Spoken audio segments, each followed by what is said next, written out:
Hashtag protest. The events of this year have really brought fear into my heart, into my life, because I worry for everybody else. Even just with Trump's election, a lot of people have been having a lot of anxiety about what he could do. Because I felt really scared. A lot of my friends who have parents that are immigrants and stuff like that, they've been really scared. I feel very happy that as human beings we're able to have like our own voice out there. Because it just shows how people unite as one to fight for our rights. It means that there's hope.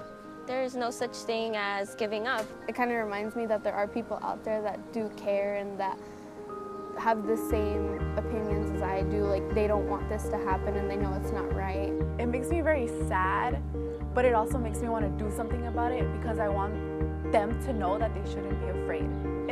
If it is to be, it is up to me.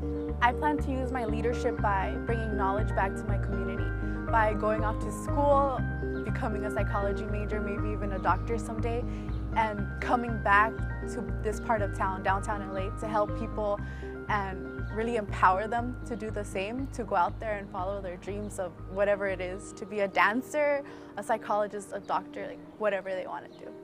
Art is important for young people because it kind of takes them to a place where they don't have to worry about anything. Being the first in my family to attend college is very important, because not only do I get to get a degree in something that I love, but I get to make my family happy and show them that there's hope.